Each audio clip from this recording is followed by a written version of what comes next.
Bonjour et bienvenue dans ce tutoriel, je suis Thierry Rousseau-Delattre, photographe immobilier de luxe et de prestige. Donc je vais vous présenter un tutoriel sur le détourage facile des fenêtres. Alors c'est un thème qui revient très souvent, je suis formateur photo, je fais également du coaching par Skype, par partage d'écran. Et c'est souvent, très souvent, ce que l'on me demande et que je dois quand même reconnaître que si on n'a pas les méthodes qu'il faut, si on ne sait pas vraiment comment s'y prendre et puis si on ne nous l'a pas enseigné, j'avoue que ça peut être vraiment compliqué, d'autant que bien souvent on doit partir en reportage avec un tas d'attirail assez volumineux, c'est très contraignant et donc là moi j'ai mis en place une méthode qui va justement vous permettre de ne pas partir avec tout cet attirail de flash et de pouvoir finalement régler le problème assez rapidement, à la fois sur Photoshop, mais également via un petit plugin qui a été créé par Jimmy McIntyre et qui s'appelle donc Raya Pro dans sa seconde version. Nous verrons également comment je fais pour pré-traiter mes fichiers sur Lightroom, c'est-à-dire que concrètement qu'est-ce que je fais, je vais rentrer dans Photoshop plusieurs fichiers, c'est-à-dire un fichier sous-exposé, sous-ex comme on dit dans le jargon, un fichier correctement exposé et parfois peut-être un fichier donc surexposé. Et donc avec tous ces fichiers-là, je vais pouvoir me débrouiller pour pouvoir faire un détourage de fenêtre de manière la plus simple possible. Ensuite, je terminerai pour donner un look vraiment professionnel à ma photo et je vous dirai exactement comment j'arrive à justement avec un petit logiciel qui s'appelle DxO Film Pack 5, comment est-ce qu'on peut arriver à magnifier vraiment une photo et lui donner un rendu de qualité tout à fait pro. Donc j'espère que vous allez aimer mon tout premier tutoriel et je vous dis à tout de suite sur les écrans. Voilà, on se retrouve sur Photoshop, je vais vous montrer le résultat finalement de cette technique. Vous voyez, on a une image qui est quand même très équilibrée, qui peut fonctionner, donc la technique peut fonctionner également sur plusieurs autres fichiers. Là on s'aperçoit par exemple que ça fonctionnait sur une autre chambre. Par exemple, si je vous montre ce que c'était avant, donc vous voyez, c'était complètement grillé. Donc là, on se retrouve avec une chambre parfaitement harmonisée. On peut même après mettre un petit peu plus de contraste. Mais vous voyez, c'est vraiment le but, c'est d'arriver à récupérer un maximum de lumière un petit peu partout et après, bien sûr, de faire confiance à votre créativité. Donc là, vous voyez, je ne peux pas dire que cette photo soit inexploitable, mais disons qu'il me manque quand même certaines informations au niveau des nuages du fond. Donc voilà, la technique de Jimmy McIntyre sur Raya Pro 2, c'est vraiment quelque chose de très intéressant que je vous recommande. Voilà, ça marche également ici. Voilà, surtout sur des parties, comme on le voit ici, c'est complètement grillé. Bon, encore une fois, c'est peut-être exploitable, mais je pense qu'on peut faire beaucoup mieux et on est arrivé à tout récupérer complètement et de manière à avoir cette photo finale. Donc on va se concentrer sur ce premier visuel. Je vais vous dire exactement comment ça se passe et comment je procède. Alors c'est peut-être une technique qui va vous demander un peu d'expertise dans un premier temps, à savoir l'expertise des calques, l'expertise des masques de fusion, etc. Mais finalement, une fois qu'on a compris comment ça fonctionnait, je crois qu'il faut vraiment ne plus s'en passer, parce que vous aurez une autre qualité que le HDR simplement que tout le monde utilise et que finalement à partir du moment où vous livrez une photo qui est uniquement HDRisée, vous êtes en train de nous confier que vous ne maîtrisez pas vraiment la photo, c'est malheureux à dire mais c'est vrai. Donc si vous voulez, il faut arriver à livrer des photos qui soient de qualité vraiment professionnelle avec un rendu qui soit vraiment pas courant, tout simplement. Alors comment ça se passe? Je vais sur Lightroom, je me retrouve sur Lightroom, j'ai deux fichiers. Donc là j'ai mon fichier qui est sous-exposé pour l'extérieur, tout simplement. Donc là je l'ai vraiment travaillé, donc je vais vous expliquer comment j'ai fait. Ensuite je me retrouve avec un fichier qui est surexposé, donc pour uniquement l'intérieur. Donc il va falloir assembler ces deux fichiers simplement. Donc contrairement au HDR, vous allez vous retrouver simplement avec deux fichiers qu'il va falloir retravailler, et non pas trois, comme il est souvent le cas dans le HDR. Et surtout, ne pas faire confiance à un logiciel, mais de vraiment comprendre intellectuellement ce que vous êtes en train de faire. Et si vous le comprenez artistiquement, je crois que c'est encore mieux. Donc voilà, concrètement, comment ça se passe? On va partir plutôt de ce fichier-là. Donc je vais le réinitialiser. Donc je cherche en fait, vous voyez, par exemple, je regarde mon histogramme, et je m'aperçois que à la prise de vue, en fait, j'avais fait attention à ne pas griller. Mais comme je fais souvent l'exposition à droite, là, je vous invite vraiment à vous former sur cette technique-là, qui est vraiment très intéressante. Tout du moins avec le 24-36, parce que je sais qu'avec les APS-C c'est peut-être différent, mais au moins avec les 24-36, donc les pleins formats, vous allez donc avoir la possibilité de récupérer un maximum de haute lumière. Donc là, concrètement, comment ça se passe? Vous voyez, quand je suis à 100%, à partir du moment où j'étais, donc j'ai shooté et que je savais que ce n'était pas grillé, eh bien j'ai pu récupérer un maximum de matière. Donc ensuite, je rehausse un tout petit peu les ombres, et finalement, j'ai pas grand chose à faire. Il y a peut-être, je fais très attention, peut-être ici, là, vous voyez par exemple, je vais zoomer encore un tout petit peu, au niveau de l'aberration chromatique. Donc tout simplement, vous faites supprimer. En général, ça suffit. Moi, je vais toujours un petit peu plus loin, notamment sur les couleurs qui sont adjacentes, de manière à pouvoir être tranquille. Donc ça, ce sont, je dirais, mes réglages de base. Ensuite, pour donner un petit peu de peps, on va dire au ciel, au bleu, en manière générale, donc je vais augmenter la vibrance. Voilà, donc là j'ai quand même un fichier qui m'intéresse beaucoup, et je vais maintenant travailler ma netteté. Donc on y va directement, la netteté c'est un petit peu plus bas, donc je suis comme ça, je regarde, hein, c'est vraiment du cas par cas. Ça m'a l'air d'être pas mal, je vais plutôt faire un masquage ici, j'appuie sur Alt, de manière à pouvoir masquer que les zones qui m'intéressent. Et là vraiment j'ai pas besoin de mettre plus de réduction de bruit sur ce fichier, puisque c'est quand même très bien éclairé. Allez, peut-être un tout petit peu, mais vraiment je vous conseille de ne pas aller trop loin. Voilà, donc là on a vraiment nos réglages de base. On va dire en profil, je reste en Adobe standard. Vous auriez pu aller par exemple sur du landscape pour donner un petit peu plus de mordant, on va dire, au bleu, baisser la vibrance, etc. Moi je préfère rester en Adobe standard, je pense que c'est quand même beaucoup plus naturel. Voilà, donc là si vous voulez, qu'est-ce que je peux faire une fois que j'ai tout ça? Je peux éventuellement créer un preset. Donc là c'est ce que j'avais fait ici, donc la chambre sous X. Voilà, c'est à peu près, j'avais fait à peu près les mêmes réglages. Et ensuite je me retrouve avec, toujours pareil, eh bien, le fichier surexposé qui va me permettre d'obtenir le bon éclairage pour l'intérieur. Donc je vais le réinitialiser, je vais vous montrer ce que ça donnait. Donc là vous voyez par exemple, je sais que toutes ces zones là sont complètement cramées puisque j'avais déjà shooté pour les extérieurs.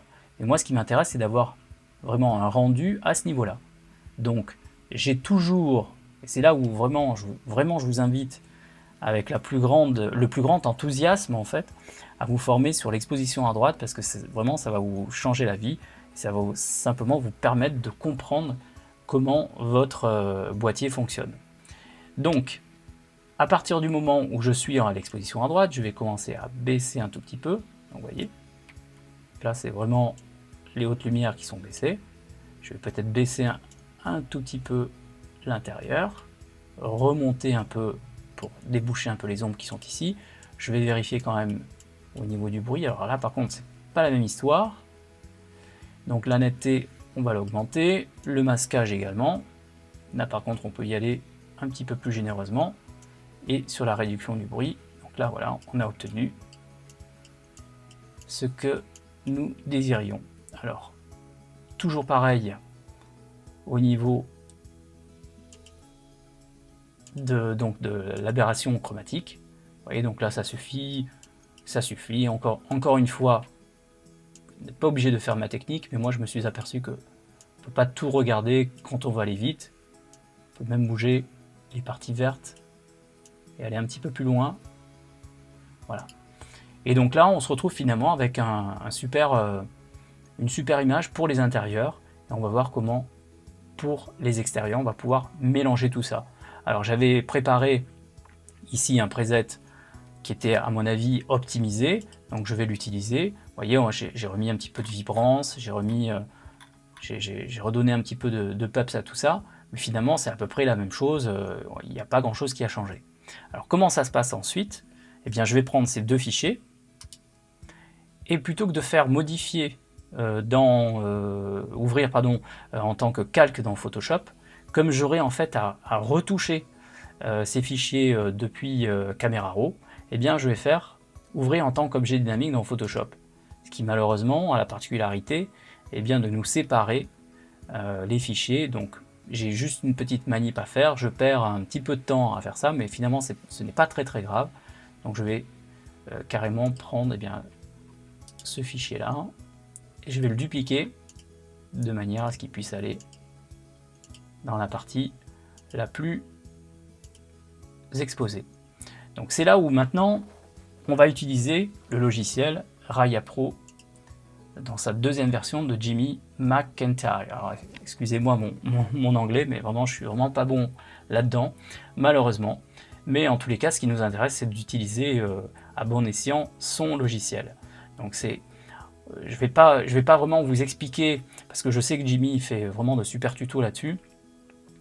Ils sont en anglais, d'accord, mais bon, c'est pas bien compliqué, donc il suffit simplement, je vais vous résumer exactement ce qu'il faut faire, c'est-à-dire que vous mettez votre fichier sous-exposé dessus, et vous allez faire sur Auto Blend Dark, tout simplement. Et vous allez avoir 6 niveaux, en fait, de masques de couches, pardon. Vous voyez, c'est en fait ça. Qu'est-ce qu'on a fait exactement? Je vais vous montrer.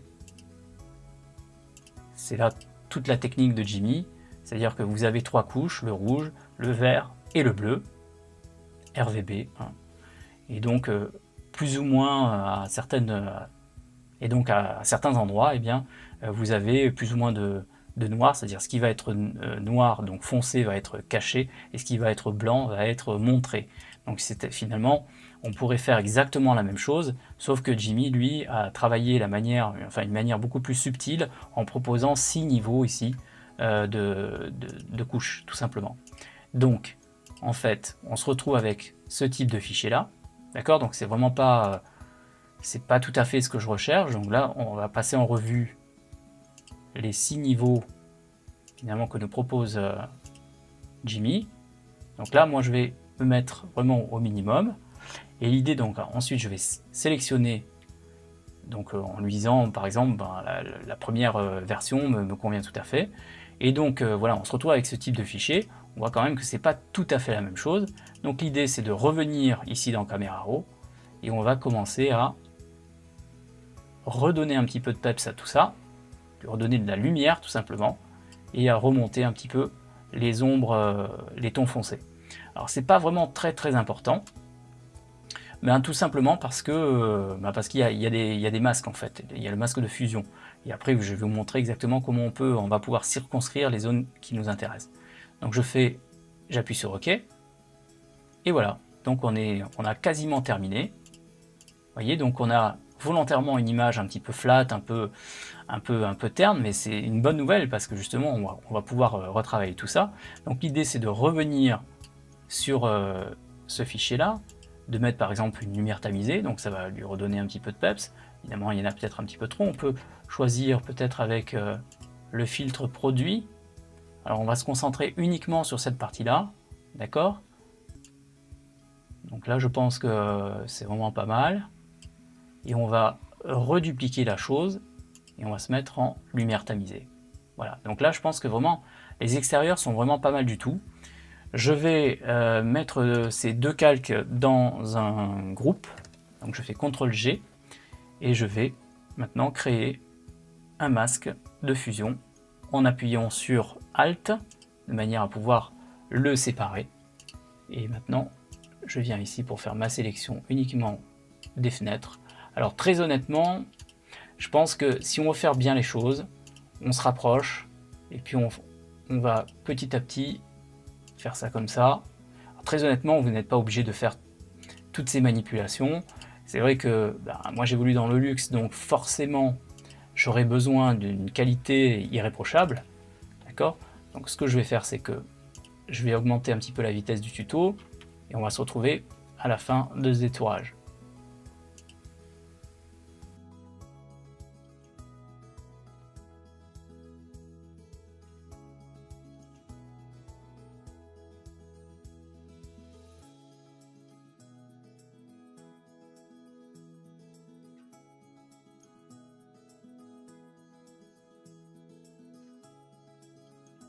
Voilà, on se retrouve donc à la fin du détourage. Donc, je vais regarder un petit peu ce que ça a donné. C'est parfait. Donc je me remets sur mon masque de fusion. Je suis ici donc dans la partie blanche qui va me permettre d'utiliser la fonction supprimer. Et voilà, tout simplement, je me retrouve avec vraiment un super visuel. Alors peut-être ce que je pourrais faire maintenant, ce qui m'intéresserait, ce serait de savoir ce que me propose en fait Photoshop pour tout ce qui est contraste automatique, etc. Et je trouve que c'est vraiment un outil très performant sur Photoshop. Moi, je l'utilise tout le temps, au moins pour me guider. Après, bien sûr, c'est ma sensibilité, ma créativité qui va faire le reste. Mais je dirais que c'est vraiment une très bonne base de travail. Donc là, je vais faire CTRL, ALT, MAJ et E, de manière à pouvoir écraser toute la scène. Et je vais donc la me mettre ici en image contraste automatique. Bon, donc là, je vois que Photoshop me propose vraiment un super fichier. Donc je pourrais éventuellement le baisser un petit peu, comme ceci. Ou alors, je pense que ce que je vais faire, c'est que je vais prendre ce fichier-là, je vais le dupliquer, je vais le mettre par-dessus. Je vais créer un masque de fusion en appuyant sur Alt de manière à pouvoir le laisser en noir. Et je vais venir peindre les parties qui vont m'intéresser. Vous voyez, par exemple, je suis à 39%. Bon, pardon, je pourrais aller à 25%, 30%. Enfin, l'idée, si vous voulez, c'est de faire apparaître certaines zones, ici, tout simplement, qui vont m'intéresser, de manière à redonner un petit peu de peps, en fait, à ma photo. Vous allez voir que on va petit à petit complètement reprendre en fait une certaine clarté dans l'image, comme ceci. Voilà, ça je voudrais l'enlever, essayer de garder un peu de profondeur à mon image, comme ça. Et on va venir baisser ici. Voilà. Donc là, vous voyez, j'ai une image qui est encore un petit peu terne, et c'est vraiment une très bonne nouvelle, comme je vous disais. Donc ce que je fais, c'est CTRL ALT MAJ E. Donc j'ai deux solutions en fait, c'est de faire confiance finalement à Photoshop qui va me faire un contraste automatique parfait. Donc là vraiment je considère que ma photo est vraiment vendable, il n'y a vraiment aucun souci. Et ce que je pourrais faire éventuellement, ce dont je vous avais parlé en préambule, donc c'est d'utiliser un logiciel qui s'appelle DX et qui a des présélections de pré-traitement en fonction d'anciennes, je dirais, pellicules de plusieurs marques connues. Et vraiment, ça donne un look à vos photos. Moi, personnellement, je suis vraiment fan de ce logiciel parce que, si vous voulez, théoriquement, ça n'a strictement aucun sens de refaire des presets qui existent déjà. Donc ça va vous faire gagner énormément de temps avec un look vraiment super intéressant. Alors je dis pas, évidemment, il y en a certains qui sont sûrement un petit peu violents, tout du moins pour ce type de visuel, mais disons que c'est une bonne base, et ensuite on pourra sur Photoshop donc venir le réimporter, et après pouvoir jouer sur l'opacité de tout ça. Donc moi je choisis par exemple celui-ci, qui est un de mes presets. Alors, juste pour l'info, sachez qu'il y a aussi des noirs et blancs qui sont vraiment super intéressants, et que vraiment je vous conseille. Moi j'utilise tout le temps ce logiciel, vraiment j'en suis fan et ça me fait gagner beaucoup de temps. Donc là je vais retourner donc sur mes couleurs.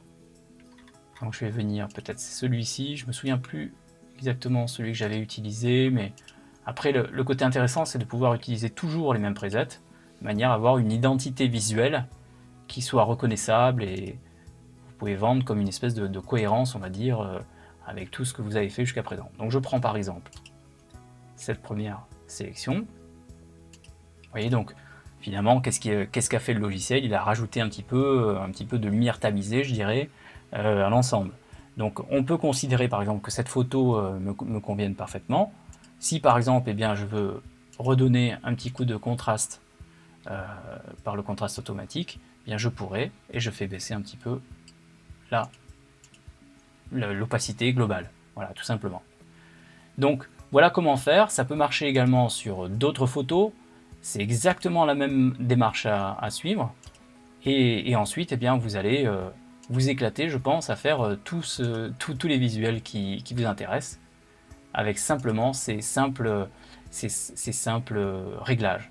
Donc voilà, Là par exemple, je me suis amusé pour vous montrer en fait l'image globale et retravailler. C'est-à-dire que par exemple, je me suis amusé à déplacer ce petit voilier qui n'était pas dans la ligne de mire, donc je préfère le mettre ici de manière à ce qu'il soit visible. J'ai enlevé tout ça, donc ça c'est plutôt le visuel terminé. Voilà ce que ça peut donner avec les outils Photoshop. C'est pas vraiment l'objet de ce tutoriel. On aura l'occasion sûrement, j'espère, de pouvoir aborder tout ce qui est retouche, etc. Mais voilà en fait ce que l'on peut avoir comme résultat global avec simplement ces deux techniques que j'utilise au quotidien pour mon travail. Voilà, j'espère que ce tutoriel vous aura plu. Thierry Rousseau-Delattre pour blogphotographeimmobilier.fr.